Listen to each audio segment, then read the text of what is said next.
آپ جب تک آپ کی نمازیں صحیح نہیں ہوگی پہلے چیک کیا جائے گا، اگر آپ کی نمازیں صحیح ہوگی تب بھی آپ کو داخل ہونے دیا جائے گا، ورنہ ہر چیز بیکار ہے آپ کی۔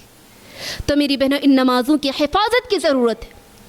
آج ہم اسلام کے ماننے والے تو ہیں، اسلام کو لے کر ہم اسلام بڑی فخر سے ہم کہتے ہیں کہ ہاں ہم اسلام کے ماننے والے، لیکن ہم اسلام جیسی اس نعمت کی قدر ہمارے پاس کوئی موجود نہیں۔ وہ ہمارے اسلاف تھے کہ جب ان کی زندگیوں میں اسلام جیسی نعمت آئی تو پورے کے پورے بدل گئے۔ اللہ اکبر۔ تو ضرورت ہے میری بہنوں، اسلام جیسی نعمت کی قدر کرنے کی ضرورت ہے۔ اللہ ہم سے اس نعمت کے بارے میں سوال کرے گا میری بہنوں، اس اسلام کی نعمت کی قدر کی ضرورت ہے۔ تو کہاں تھے ہم؟ حفصہ رضی اللہ عنہ کس شخصیت کی بیٹی تھی بولو؟ عمر فاروق۔ یہ وہ عمر ہے میری بہنوں جس عمر کے بارے میں اللہ کے نبی نے کہا لو کان نبی بعدی لکان عمر، اگر میرے بعد کوئی نبی ہوتا تو وہ عمر ہوتا۔ اللہ اکبر۔ ایسی شخصیت کی بیٹی، تو آپ اندازہ لگائیے کہ باپ اتنی بڑی شخصیت کا مالک ہے تو ان کی بیٹی کتنی بڑی شخصیت ہوگی، ان کی بیٹی کی کتنی بڑی شخصیت ہوگی، آپ ذرا اندازہ لگائیے۔ اللہ اکبر۔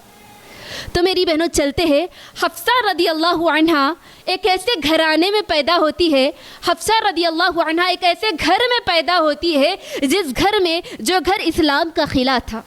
عمر رضی اللہ عنہ کے گھر میں پیدا ہوتی ہے جہاں پر ان کی تربیت اتنی اچھے انداز میں ہوتی ہے کہ جہاں پر اسلام، جن کے گھر میں تمام کے تمام اسلام کی شیدائی تھے، انہیں ایک ایسے گھر میں تربیت پاتی ہے، بڑی ہوتی ہے جس گھر میں اسلام کے شیدائی تھے، ایک بہترین گھر میں پرورش پاتی ہے، بڑی ہوتی ہے، اور جب جوان ہوتی ہے اور نکاح کے قابل ہوتی ہے تو اس وقت حضرت حفصہ رضی اللہ عنہ کا نکاح کس سے ہوتا؟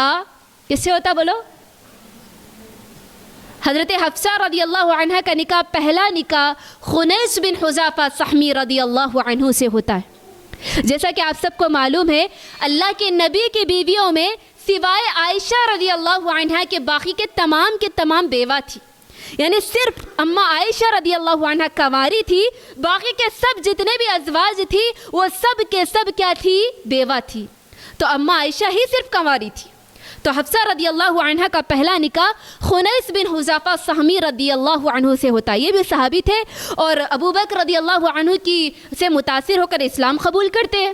تو اس کے بعد خنیس بن حذافہ سہمی رضی اللہ عنہ اسلام لانے کے بعد جب سب سے پہلے ہجرت کا حکم آتا ہے، سب سے پہلے ہجرت مسلمان کہاں کرتے ہیں؟ حبشہ کی طرف، ٹھیک ہے؟ تو سب سے پہلے ہجرت جب حبشہ کی طرف کرتے تو اس کے اندر یہ بھی موجود ہے، کون؟ حفصہ رضی اللہ عنہ کے شوہر۔ اور اسی طرح پھر وہ واپس آتے ہیں تو دوسری ہجرت کا حکم ملتا ہے۔ دوسری ہجرت کہاں ہوتی بولو؟ نبی صلی اللہ علیہ وسلم کو دوسری ہجرت کا حکم ملتا وہ مدینہ کی طرف، ٹھیک ہے؟ دوسری ہجرت جب کرتے تو ان کے ساتھ خنیس بن حذافہ کے ساتھ، خنیس بن حذافہ سہمی رضی اللہ عنہ کے ساتھ ان کی بیوی کون؟ حفصہ رضی اللہ عنہ بھی ساتھ رہتی، دونوں مل کر ہجرت کرتے۔ اس کے بعد وہاں مدینہ جانے کے بعد جنگ بدر کا جب موقع آتا، جنگ بدر کیا ہے یہ بولو؟ جنگ بدر کیا ہے، کس کا نام ہے بولو؟ جنگ بدر جو اسلام کے لیے لڑی جانے والی سب سے پہلی جنگ ہے، مشرکین اور مسلمانوں کے درمیان ہونے والی سب سے پہلی جنگ۔ یہ حصہ لیتے کون؟ حفصہ رضی اللہ عنہ کے شوہر خنیس بن حذافہ سہمی رضی اللہ عنہ حصہ لیتے ہیں اور اتنی اچھی طریقے سے لڑتے، اتنا ان کے پاس جذبہ ہوتا ہے کہ بہت اللہ تعالیٰ کے لیے اللہ کے راہ میں بہت لڑتے، جس کے نتیجے میں بہت زخمی ہو جاتے، یعنی وہ اللہ کی راہ میں جنگ بدر میں اتنا لڑتے کہ بہت زخمی ہو جاتے ہیں۔ جب جنگ سے واپس آتے ہیں خنیس بن حذافہ یعنی حفصہ رضی اللہ عنہ کے شوہر گھر واپس آتے ہیں حفصہ رضی اللہ عنہ کے پاس زخمی حالت میں، تو حفصہ رضی اللہ عنہ جب اپنے شوہر کو دیکھتی تو بہت خوش ہوتی۔ اب شوہر ایک زخمی حالت میں آتا تو اپنی بیوی کیوں خوش ہو رہی ہے؟ یہاں پر شوہر کو دیکھ کے ایسی حالت میں خوش ہوتے کیا کوئی بھی؟ کیوں خوش ہو رہی؟ زخمی حالت میں اپنے شوہر کو دیکھ کر حفصہ رضی اللہ عنہ کیوں خوش ہو رہی ہے؟ کیوں خوش ہوتی بولو؟ اللہ اکبر۔ اللہ کی راہ میں جا کر اپنے سب کچھ اللہ کی راہ میں قربان کر کے اور اللہ کی راہ میں لڑتے لڑتے زخمی ہو گئے، ان کے جسم سے خون ٹپک رہا ہے تو وہ خوش ہوتی کہ میرا شوہر اللہ کی راہ میں لڑ کر آیا۔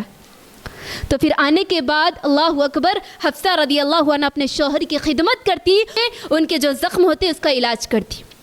اس کے بعد یہ حضرت حفصہ رضی اللہ عنہا اپنے شوہر کی خدمت کرنے کے باوجود بھی وہ جو ان کے زخم تھے بہت گہرے تھے، لیکن وہ اپنے زخموں کی حالت سے وہ صحتیاب نہیں ہوتی اور اسی حالت میں وفات کر جاتے ہیں۔ ٹھیک ہے، جیسے ان کی وفات ہو جاتی ہے تو حفصہ رضی اللہ عنہا کو بہت صدمہ ہوتا، ایک شوہر کے جانے کی وجہ سے بہت صدمہ ہوتا ہے، اور دوسری چیز حفصہ رضی اللہ عنہا بھی جوان تھی، یعنی ابھی نکاح ہونے کے چند ہی دن ہونے کے بعد شوہر کا انتقال ہو جاتا ہے، تو بہت صدمے میں رہتی، بہت صدمہ، ان کو بہت بڑا صدمہ لگتا ہے۔ لیکن اس صدمے کے باوجود بھی حفصہ رضی اللہ عنہا اپنے گھر میں عبادت گزاری میں، روزے میں ہمیشہ مصروف رہا کرتی۔ اللہ اکبر، ان کے صبر کی یہ حالت دیکھیے، ان کے صبر و تحمل کی ان کی برداشت کا یہ مادہ تو دیکھیے کہ وہ ہمیشہ اللہ کی عبادت گزاری میں، روزے میں، اور ہمیشہ اللہ تبارک و تعالیٰ کی عبادت کرتی رہتی، اور ہم ہر دن روزہ رکھا کرتی۔ جب حفصہ رضی اللہ عنہ کو ان کے باپ عمر رضی اللہ عنہ یہ حالت میں دیکھتے، یہ سچویشن میں دیکھتے تو بہت غمزدہ ہوتے کہ میری جوان بیٹی بیوہ ہو گئی۔ ایک باپ کو لازم سی بات ہے بہت گہرا صدمہ لگتا ہے، یعنی ایک باپ کے دل پہ بہت تکلیف ہوتی، اپنی بیوہ بیٹی کے گھر دیکھتے ہوئے گھر میں بہت تکلیف ہوتی۔ عمر رضی اللہ عنہ بہت غمزدہ ہو جاتے اور فکر مند ہو جاتے کہ اپنی بیٹی کا نکاح کسی اور سے کرے، یعنی جب بیٹی کو دیکھتے کہ ہمیشہ بیٹی کو دیکھ کر ایک فکر ہو جاتی ہے ان کو کہ میں اپنی بیٹی کا نکاح کروں، تو یہ سوچ کو لے کر عمر رضی اللہ عنہ نکلتے، یہ فیصلہ کر کے نکلتے کہ میں اپنی بیٹی کا نکاح کسی اچھے انسان سے کروں گا۔ اب گھر سے باہر نکلنے کے بعد سب سے پہلے یہ واقعہ صحیح بخاری میں موجود ہے جس کا مفہوم میں آپ کو بول رہی ہوں۔ نکلتے حضرت عمر رضی اللہ عنہ نکل کے سب سے پہلے عثمان رضی اللہ عنہ کے گھر پہ جاتے۔ کس کے گھر پہ؟ عثمان رضی اللہ عنہ کے گھر پہ جاتے اور جا کر کے اپنی بیٹی کا رشتہ پیش کرتے اور کہتے کہ آپ حفصہ سے نکاح کر لو۔ حضرت عثمان رضی اللہ عنہ خاموش ہو جاتے، انکار کر دیتے، یعنی ابھی مجھے نکاح کا کوئی ارادہ نہیں ہے، انکار کر دیتے۔ تو عمر رضی اللہ عنہ بہت غمزدہ ہوتے، عمر رضی اللہ عنہ یہ ایکسائٹمنٹ میں رہتے کہ شاید عثمان میری بیٹی کا رشتہ قبول کر لے، کیونکہ عمر ایک بڑی ہستی تھی، یعنی عمر ایک بڑے انسان تھے، وہ رشتہ نہیں ٹکرائیں گے، ان کو ایسا ان کے ذہن میں تھا۔ تو عمر رضی اللہ عنہ بہت افسوس کرتے، اور اس کے بعد کیا کرتے؟ عمر رضی اللہ عنہ جاتے کس کے پاس؟ ابو بکر رضی اللہ عنہ کے پاس۔ اب عثمان رضی اللہ عنہ تو ریجیکٹ کر دیے، اب جاتے ابو بکر رضی اللہ عنہ کے پاس، اور جا کر ابو بکر رضی اللہ عنہ سے کہتے کہ آپ میری بیٹی حفصہ سے نکاح کر لو۔ تو ابو بکر رضی اللہ عنہ کیا جواب دیتے؟ ابو بکر رضی اللہ عنہ خاموش ہوتے، کوئی جواب نہیں دیتے۔ عثمان رضی اللہ عنہ تو انکارج کر دیے، اب ابو بکر رضی اللہ عنہ کچھ بھی جواب نہیں دیتے، تو اتنا بڑا صدمہ لگتا کہ میں تو اس فہمی میں تھا، اس غلط فہمی میں تھا کہ میری بیٹی کا رشتہ قبول کر لیں گے، لیکن دونوں بھی انکار کر دیے۔ میری بہنوں، یہاں پر ایک منٹ رک کر ایک نقطے کی طرف ہم غور کریں گے کہ عمر رضی اللہ عنہ اپنی بیٹی کا رشتہ لے کر سب سے پہلے کس کے پاس جا رہے؟ عثمان رضی اللہ عنہ، اور دوسرا کس کی طرف؟ ابو بکر رضی اللہ عنہ کی طرف۔ تو اس سے پیغام ملتا ہے مجھے اور آپ کو کہ اپنی بچیوں کے نکاح کے لیے، اپنی بچیوں کی شادی کے لیے رشتے کا، اپنے داماد کا ایسا انتخاب کیجئے، ایسے انسان کا انتخاب کیجئے جو دیندار ہو۔ ہم اپنے بچیوں کے لیے رشتہ تلاش کرتے ہیں ایسے انسان کا جو مالدار ہو، خوبصورت ہو، حسب و نسب والا ہو، لیکن ایک چیز مائنس ضرور ہوتی ہے اس میں، وہ دینداری مائنس ہوتی ہے۔ اگر آج ہمارے ماحول میں بچیوں کا ایسا رشتہ تلاش کرتے ہیں کہ بچہ مالدار ہو اور خوبصورت ہو، یعنی گھردار والا ہو تو چلو بس ٹھیک ہے، اگر دینداری مائنس ہو تو بھی چلے گا نہیں، دوڑے گا، لیکن یہ نہیں دیکھتے کہ بچہ دیندار ہے یا نہیں۔ اللہ اکبر، ہم چاہتے ہیں کہ ہماری بچیاں ان کے گھروں میں خوشحال رہے، لیکن مجھے بتاؤ جس گھر میں دینداری نہ ہو، جس گھر میں اللہ اس کے رسول کا نام نہ لیا جاتا ہو، کیا تمہاری بچیاں ایسے گھر میں سکون و آرام سے رہ سکتی ہے؟ خوشحال رہ سکتی ہے؟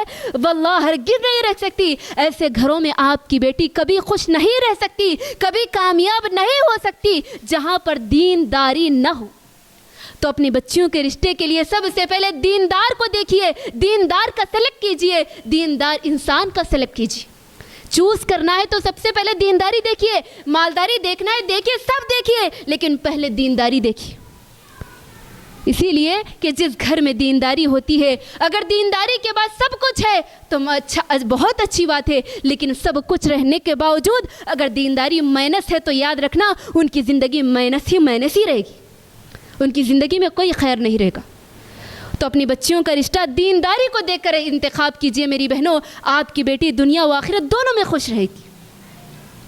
تو یہاں پر تو چلیے ہم کہاں پر تھے، ابو بکر رضی اللہ عنہ رشتہ ریجیکٹ کرتے تھے۔ اب اس کے بعد کیا کرتے، عمر رضی اللہ عنہ کو اتنا افسوس ہوتا، اتنے غمزدہ ہوتے، تو سیدھا اللہ کے نبی کے پاس جاتے اب شکایت لے کے۔ اللہ کے نبی کے پاس جا کے بولتے، اے اللہ کے نبی، میں سب سے پہلے اپنی بیٹی حفصہ کا رشتہ لے کر کے عثمان کے پاس گیا، عثمان بھی انکار کر دیے، پھر ابو بکر کے پاس گیا، ابو بکر بھی انکار کر دیے۔ اے اللہ کے نبی، ان دونوں نے ایسا ایسا کیا میرے ساتھ۔ اب جیسے ہی اللہ کے نبی یہ بات سنتے تو مسکراتے، اور مسکرا کے ایک بہترین الفاظ بولتے، وہ الفاظ سن کر کے عمر رضی اللہ عنہ خوش ہو جاتے۔ کیا بولتے؟ اللہ کے نبی بولتے کہ اے عمر، پریشان نہ ہو، غم زدہ نہ ہو، تمہاری بیٹی حفصہ سے وہ شادی کرے گا جو عثمان سے بہتر ہے، اور حفصہ سے اور عثمان کی شادی اس سے ہوگی جو حفصہ سے بہتر ہے۔ اللہ کے نبی دو جملے کہہ رہے، یعنی حفصہ کی شادی اس سے ہوگی جو عثمان سے بہتر ہے، اور اسی طرح عثمان کی شادی اس سے ہوگی جو حفصہ سے بہتر ہے۔ اللہ اکبر۔ اب حفصہ، عمر رضی اللہ عنہ خوش بھی ہو جاتے اور حیران بھی ہوتے کہ عثمان سے بڑھ کر اچھا انسان کون ہو سکتا ہے جو میری بیٹی سے نکاح کرے گا۔ جیسے کچھ دن گزرتے تو عمر رضی اللہ عنہ دیکھتے کہ اللہ کے نبی کی بیٹی ام کلثوم کا نکاح عثمان رضی اللہ عنہ سے ہوتا، تو حفصہ سے بہتر ہے نا، اللہ کی نبی کی بیٹی حفصہ سے بہتر ہو سکتی ہے نا، ہو سکتی کیا ہو، اللہ کی نبی کی بیٹی حفصہ سے بہتر ہے، تو ان کا نکاح کس سے ہو رہا؟ عثمان رضی اللہ عنہ سے۔ چلو اللہ کے نبی کی ایک بات پوری ہو گئی، تو سوچتے چلو اللہ کی نبی کی ایک بات تو پوری ہو گئی، اور عثمان رضی اللہ عنہ کی اللہ کی نبی کی ایک بیٹی جو رقیہ رضی اللہ عنہا رہتی، عثمان رضی اللہ عنہ کے نکاح میں ان کا انتقال ہو جاتا۔ اس کے بعد اللہ کے نبی اپنی دوسری بیٹی ام کلثوم کو عثمان کے نکاح میں دیتے۔ اسی وجہ سے عثمان رضی اللہ عنہ کا کیا لقب تھا؟ ذو النورین، یعنی دو بیٹیوں کو اللہ کے نبی نے اپنی دو بیٹیوں کو عثمان رضی اللہ عنہ کو دیتے۔ تو اس طریقے سے ایک بات مکمل ہو گئی۔ اب دوسری بات کا انتظار کرتے ہیں کہ وہ کون انسان ہوگا، وہ کون سی شخصیت ہوگی جو میری بیٹی سے نکاح کرے گی اور عثمان سے بہتر۔ تو چند دن گزرنے کے بعد اللہ کے نبی صلی اللہ علیہ وسلم عمر رضی اللہ عنہ کے پاس آ کر حفصہ رضی اللہ عنہ سے نکاح کا ارادہ ظاہر کرتے۔ جیسے ہی یہ سنتے عمر رضی اللہ عنہ بہت خوش ہو جاتے، اتنے خوش ہو جاتے کیونکہ ان کے ذہن میں یہ بات نہیں تھی، ان کے وہم و گمان بھی نہیں تھی کہ میری بیٹی سے اللہ کے نبی جیسی شخصیت نکاح کریں گے، اور اس دنیا میں سب سے افضل ترین شخصیت ہے۔ ان کو نہیں پتا تھا کہ اللہ کے نبی میری بیٹی سے نکاح کرے، تو بہت خوش ہو جاتے۔ اس کے بعد حفصہ رضی اللہ عنہ کا نکاح نبی صلی اللہ علیہ وسلم سے 3 ہجری میں ہو جاتا ہے۔ اس کے بعد نکاح ہونے کے بعد سعید بن مسیب رحمہ اللہ، یہ تابعی ہے، فرماتے ہیں کہ حفصہ رضی اللہ عنہ کا نکاح اللہ کے نبی صلی اللہ علیہ وسلم سے ہونے کے بعد ابو بکر رضی اللہ عنہ، عمر رضی اللہ عنہ کے پاس آتے۔ کون آتے؟ ابو بکر رضی اللہ عنہ، عمر رضی اللہ عنہ کے پاس آتے اور کہتے کہ اے عمر، جب تم اپنی بیٹی کا رشتہ لے کر میرے پاس آئے تھے، میں آپ کی بیٹی کا رشتہ بخوشی قبول کر لیتا، لیکن ایک وجہ تھی۔ کیا وجہ تھی؟ اللہ کے نبی نے میرے سامنے خواہش ظاہر کی تھی کہ میں حفصہ سے نکاح کرنے والا ہوں، اور اللہ کے نبی کا یہ راز تھا میرے پاس، اور میں اللہ کے نبی کے راز کو ظاہر نہیں کر سکتا تھا، اسی لیے میں نے آپ کا کوئی جواب نہیں دیا۔ اللہ اکبر۔ صحابہ کے درمیان کیسی محبت تھی، اگر کوئی چھوٹی موٹی بھی غلط فہمی ہو جاتی تو اس کو کیسے دور کرتے۔ اللہ اکبر، ان کی محبتوں کا اندازہ لگائی۔ تو اس طریقے سے حفصہ رضی اللہ عنہ کی شادی کے بعد، نکاح کے بعد، اب حفصہ رضی اللہ عنہ نبی صلی اللہ علیہ وسلم کی زندگی میں آنے کے بعد نبی صلی اللہ علیہ وسلم پر جیسے ہی وحی آتی، قرآن کی آیتیں نازل ہوتی، تو حفصہ رضی اللہ عنہ اس کو یاد کرتی، دوسروں کو بتاتی اور شرعی احکامات کو معلوم کرتی، اور اللہ کے نبی سے سوالات کرتی، علم دین حاصل کرتی، اور وہ تعلیم کے میدان میں بہت آگے تھی۔ اور حفصہ رضی اللہ عنہ کی ایک بہت بڑی خوبی یہ تھی کہ وہ لکھنا پڑھنا جانتی تھی۔ اب ہم کو تو یہ نارمل لگ رہا ہے، لیکن اس زمانے میں، جس زمانے میں مکہ میں کوئی پڑھا لکھا نہیں ہوتا تھا، سب ان پڑھ ہوا کرتے تھے، بہت کم لوگ پڑھنا لکھنا جانتے تھے، تو ایسے زمانے میں حفصہ رضی اللہ عنہ تعلیم کے میدان میں آگے تھی اور لکھنا پڑھنا اچھا جانتی تھی۔ اور یہ اعزاز حفصہ رضی اللہ عنہ کو حاصل تھا، وہ لکھنا پڑھنا جانتی تھی۔ تو ہم خواتین کے لیے پیغام ہے کہ ہم بھی دین و دنیا دونوں میدان میں آگے بڑھیں۔ جہاں ہماری صحابیات گھروں کی ذمہ داریوں کو سنبھالتے ہوئے، دوسری ذمہ داریوں کو انجام دیتے ہوئے تعلیم کے میدان میں آگے تھی، تو ہم خواتین کے لیے اسوہ ہے، خواتین کے لیے نصیحت ہے کہ ہم بھی دین و دنیا دونوں کے میدان میں آگے بڑھیں۔ جہاں پر ہماری صحابیات امہات المؤمنین قرآن کی حافظ تھی، قرآن کو یاد کرنے والی، اس کے بارے میں دوسروں کو بتانے والی، اللہ کے نبی کی احادیث کو یاد کرنے والی تھی، تو وہیں پر ڈاکٹر تھی، سرجن تھی، طب میں ماہر تھی۔ اللہ اکبر۔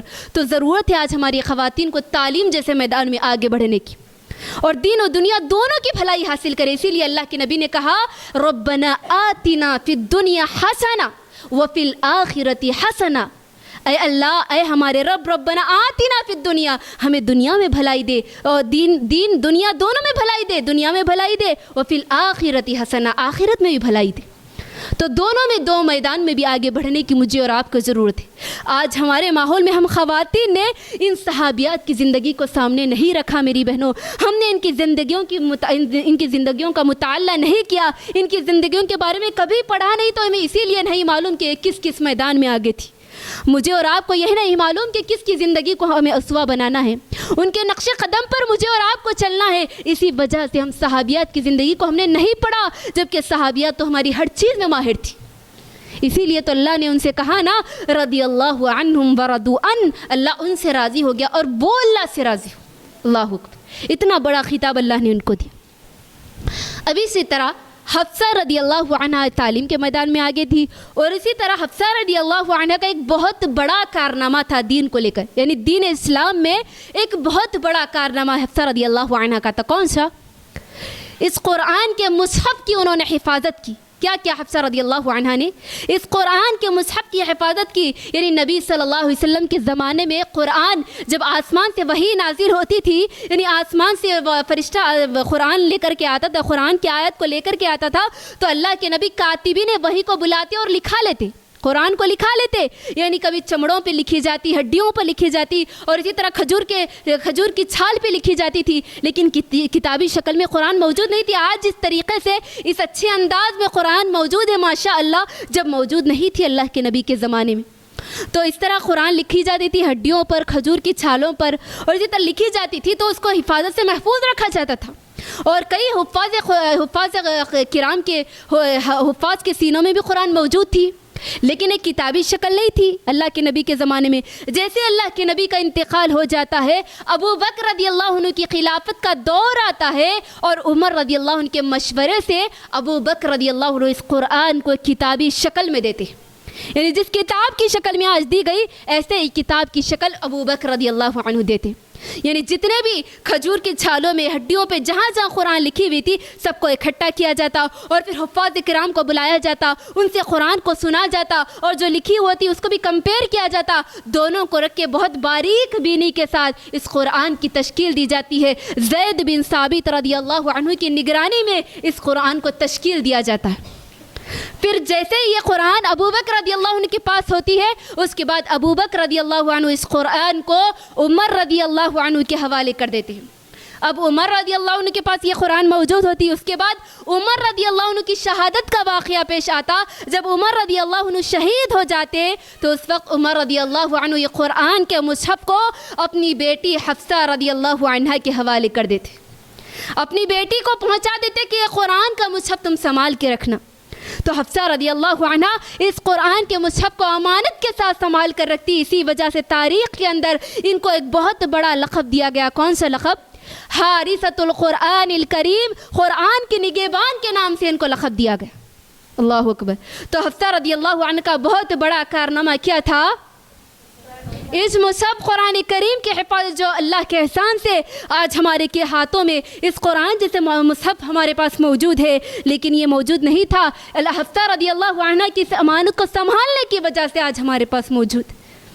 تو بہت بڑا کارنامہ حفصہ رضی اللہ عنہ کی زندگی میں حفصہ رضی اللہ عنہ نے کیا، جہاں پر حفصہ رضی اللہ عنہ نے اپنی ذمہ داریوں کو سنبھالا، اپنے گھر کی ذمہ داری کو سنبھالا، شوہر کی ذمہ داری کو سنبھالا، وہیں دین کی ایک بہت بڑی ذمہ داری کو سنبھالا، اس مصحف کی حفاظت کی۔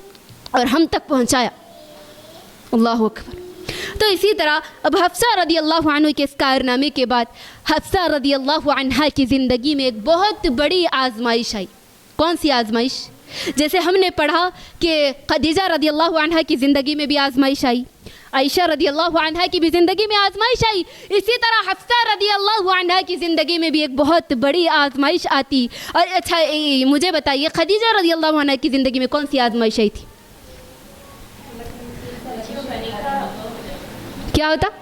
ہاں, خدیجہ رضی اللہ عنہ کی زندگی میں آزمائش اس طریقے سے آتی کہ خدیجہ رضی اللہ عنہ کی دو بیٹیوں کی طلاق ہو جاتی. ابو لہب کے ان کے دونوں بیٹے, ابو لہب جب کہتا کہ اپنے دونوں بیٹوں سے کہ دونوں بیٹیوں کو طلاق دے دو, تو ان کے دونوں بیٹے اللہ کے نبی کی دونوں بیٹیوں کو طلاق دیتے ہیں, اور رخصتی سے پہلے ہی ان کا نکاح, جو نکاح ہوتا بھی رخصتی نہیں ہوتی, تو رخصتی سے پہلے ہی دونوں بیٹیوں کا طلاق ہو جاتا ہے. جب بیٹیوں کا طلاق ہوتا ہے تو ایک ماں کے دل پر بہت تکلیف ہوتی ہے. تو خدیجہ رضی اللہ عنہ کی زندگی میں بہت بڑی آزمائش اس طریقے سے آئی کہ ان کی دونوں بیٹیوں کا طلاق ہو گیا تھا. اچھا, عائشہ رضی اللہ عنہ کی زندگی میں بھی ایک بہت بڑی آزمائش آئی. کیا آئی بولو؟ ان کی عزت پر داغ لگایا گیا, ان کی آبرو کے ساتھ کھلواڑ کیا گیا, ان پر الزام لگایا گیا. اب عائشہ رضی اللہ عنہ کی زندگی میں بہت بڑی یہ مصیبت تھی. یعنی جب سفر میں اللہ کے نبی کے ساتھ حضرت عائشہ تھی, جب سفر میں جنگ کے موقع پر گئی تھی عائشہ رضی اللہ عنہ, تو وہاں پر ان کا ہار جو گم ہو گیا تھا, ہار کو تلاش کرنے میں پیچھے رہ گئی تھی, اور قافلہ واپس چلا گیا تھا, اور حضرت عائشہ چھوٹ گئی تھی. تو حضرت عائشہ ایک جگہ بیٹھ گئی تھی تاکہ جب قافلے والے مجھے نہیں دیکھیں گے تو واپس آئیں گے. ایک جگہ بیٹھ جاتی تو اماں عائشہ رضی اللہ عنہ کی آنکھ لگ جاتی, اور جیسے ہی عائشہ رضی اللہ عنہ کو صفوان بن معطل صحابی دیکھتے ہیں ایسی حالت میں, تو نعوذ باللہ دیکھتے ہیں تو فوراً انا للہ کہتے ہیں, اور عائشہ رضی اللہ عنہ کے اشارے سے کہتے ہیں کہ سواری پر بیٹھ جاؤ. اماں عائشہ سواری پر بیٹھ جاتی ہے, اور صفوان بن معطل ان کو قافلے والوں تک چھوڑ دیتے, یعنی قافلے تک پہنچا دیتے ہیں. تو جیسے ہی ان دونوں کو لوگ دیکھتے, یعنی مشرکین دیکھتے, کفار مکہ دیکھتے کہ دونوں اکیلے سفر کے ساتھ سفر سے واپس آ رہے ہیں, جیسے ہی دیکھتے ہیں تو اماں عائشہ پر اور صفوان بن معطل پر الزام لگانا شروع کر دیتے, اور ہماری اماں عائشہ پر یہ الزام لگاتے ہیں. اللہ اکبر. عائشہ رضی اللہ عنہ اتنی پریشان ہوتی, کئی دن تک روتے رہتی, اور اللہ کے نبی کو یہ نہیں معلوم ہوتا کہ آخر کیا کرے. اللہ کے نبی آسمان سے وحی کا انتظار کرتے ہیں, وہیں پر اللہ تعالیٰ آسمان سے وحی نازل کر کے 10 آیتوں کو اللہ تبارک و تعالیٰ نازل کر کے یہ بتا دیتا ہے, اور قیامت تک آنے والی نسلوں کے لیے بتاتا ہے کہ اماں عائشہ کی پاکی پر اللہ نے 10 آیتوں کو نازل کر دیا اور حضرت عائشہ کو بری کر دیا. اللہ. اور حضرت عائشہ کے لیے زندگی کا بہت بڑا واقعہ تھا, بہت بڑی آزمائش تھی. اور اسی طرح اماں حفصہ رضی اللہ عنہ کی زندگی میں بہت بڑی آزمائش ہے. کون سی آزمائش؟ اللہ کے نبی صلی اللہ علیہ وسلم نے خود ان کو طلاق دے دیا تھا. حفصہ رضی اللہ عنہ کی زندگی میں بہت بڑی آزمائش تھی. حفصہ رضی اللہ عنہ ہوا یہ تھا کہ اللہ کے نبی نے ان سے ایک راز کی بات کہی تھی, لیکن حفصہ رضی اللہ کے نبی نے کہا تھا کہ اس راز کی حفاظت کرنا, لیکن چونکہ حفصہ رضی اللہ عنہ ایک انسان تھی, غلطی ہو گئی تھی, انہوں نے دوسروں کو بتا دیا, تو اللہ کے نبی نے ان کو طلاق دے دیا. اب حفصہ بہت پریشان ہوتی, اور ان کے باپ عمر بن خطاب بہت پریشان ہوتے کہ میری بیٹی کو اللہ کے نبی نے طلاق دے دی. اس کے بعد آسمان سے اللہ تبارک و تعالیٰ نے جبرائیل علیہ السلام کو بھیج کر یہ وحی نازل کرتا, ارجی حفصہ فإنہا قوامۃ صوامۃ قوامہ. اے اللہ, نبی صلی اللہ علیہ وسلم سے جبرائیل علیہ السلام آ کر کہتے ہیں کہ اے اللہ کے نبی, حفصہ کو واپس لے لو, حفصہ کو رجوع کر لو, اسی لیے کہ وہ خاتون ہے جو نماز پڑھنے والی ہے, عبادت گزار ہے, اور روزے رکھنے والی ہے, لہٰذا تم واپس لے لو, اپنے نکاح میں واپس کرو. اللہ اکبر. ان کی خصوصیت, ان کی شخصیت دیکھیے کہ اللہ تعالیٰ آسمان سے وحی نازل کر رہا ہے, اور ان کی تعریف بیان کرے جبرائیل علیہ السلام کہ ایک ایسی خاتون ہے جو عبادت گزار ہے اور روزے رکھنے والی ہے, تم ان کو واپس کر لو, ارجی, اور ان کو طلاق دے دیا نا, واپس لے لو. اور جبرائیل علیہ السلام ان کے بارے میں تعریف کرتے ہوئے کہتے ہیں کہ جنت میں آپ کی بیوی ہے, لہٰذا تم واپس کر لو. اللہ کے نبی جیسے ہی سنتے کہ جنت میں میری بیوی ہے تو فوراً واپس لے لیتے حضرت حفصہ رضی اللہ عنہ. تو اس بات کا اندازہ لگائیے کہ حضرت حفصہ رضی اللہ عنہ کی جو خصوصیات اللہ تعالیٰ نے اور ان کی تعریف میں آسمان سے جبرائیل علیہ السلام کو بھیج رہا ہے یہ کہنے کے لیے کہ بہت عبادت گزار خاتون ہے، روزے رکھنے والی ہے، یہ بہت زیادہ عبادت کرنے والی، اللہ روزے رکھنے والی، اور اسی طرح جنت میں شوہر ایک جنت میں اللہ کے نبی کی بیوی ہے۔ تو اس سے کیا پیغام ملتا ہے مجھے اور آپ کو اس واقعے سے؟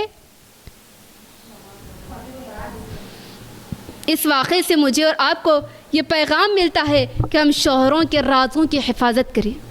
کیا کریں؟ خواتین پر ایک بہت بڑا حق یہ ہے کہ ہم اپنے شوہروں کے رازوں کی حفاظت کریں۔ شوہر جو چیز نہیں چاہتا کہ جا کے میکے میں بیان کرے یا پھر کسی اور سے بیان کرے، وہ بات جو شوہر نہیں چاہتا کہ کسی اور سے بیان کرے، تو عورت پر، بیوی پر حق ہے کہ ان کے راز کی حفاظت کرے۔ جو چیز وہ پسند نہیں کرتا تو ان کے باتوں کی حفاظت کرے، ان کے رازوں کی حفاظت کرے۔ حفصہ رضی اللہ عنہ کی زندگی سے یہ بہت بڑا پیغام ملتا ہے۔ شوہر کا یہ حق ہے کہ ان کے راز کی حفاظت کرے، جسے وہ بیان کرنا نہیں چاہتا اسے وہ بیان نہ کرے۔ تو اس طرح یہ واقعات تھے، اور اسی طرح حفصہ رضی اللہ عنہ سے 60 احادیث مروی تھی۔ کتنی احادیث؟ انہوں نے 60 احادیث کو اللہ کے نبی صلی اللہ علیہ وسلم سے بیان کیا۔ اور اسی طرح حفصہ رضی اللہ عنہ 60 سال کی عمر میں 45 ہجری میں انتقال کر گئی، وفات پا گئی۔ اور جس وقت تعجب کی بات، اور اللہ اکبر، تعجب کی بات یہ ہے کہ جس وقت حفصہ رضی اللہ عنہ کی وفات ہوئی اس وقت وہ روزے سے تھی۔ اللہ اکبر، کتنی بڑی بات ہے ماشاءاللہ۔ یہ بہت ہی عبادت گزار خاتون تھی، روزے رکھنے والی تھی، اور جس وقت ان کا انتقال ہوا اس وقت بھی یہ روزے سے تھی۔ تو میری بہنوں، یہ تھی حفصہ رضی اللہ عنہ کی مکمل سیرت۔ تو حفصہ رضی اللہ عنہ کی سیرت سے ہمیں، مجھے اور آپ کو کیا پیغام ملتا ہے؟ 4 چیزوں کا پیغام ملتا ہے۔ سب سے پہلی چیز صبر۔ انہوں نے اپنی زندگی میں صبر و تحمل سے کام لیا۔ شوہر کا انتقال ہو جاتا ہے، ایسی حالت میں بھی صبر کرتی ہے، اللہ سے جڑ جاتی ہے، عبادت گزاری میں مصروف رہتی ہے۔ صبر ان کی زندگی سے مجھے اور آپ کو بہت بڑا پیغام ملتا ہے۔ شکر ان کی زندگی سے بہت بڑا پیغام ملتا ہے۔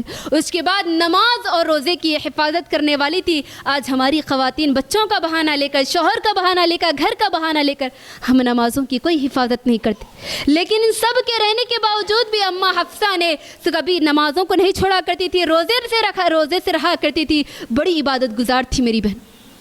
اللہ کے نبی نے کیا کہا؟ جو عورت 5 وقت کی نماز ادا کرے گی اور روزے رکھے گی، اپنے شوہر کے مال کی حفاظت کرے گی، اپنے شوہر کی فرمانبرداری کرے گی، وہ جنت کے جس دروازے سے چاہے داخل ہو جائے۔ اللہ اکبر۔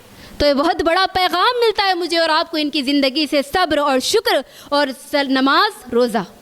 ٹھیک ہے، تو اسی پر ہم اپنے میری بہنوں اس سیرت کو رکھنے کا بھی ایک بہت بڑا مقصد یہی تھا کہ ہم ان کی سیرت کو، امہات المومنین کی سیرت کو، ہم ان کی سیرت کو ان کے نقش قدم پر ہم چلے اور ان کی سیرت سے ہم نصیحت حاصل کرتے ہوئے ان کو اپنا رول ماڈل بنائے۔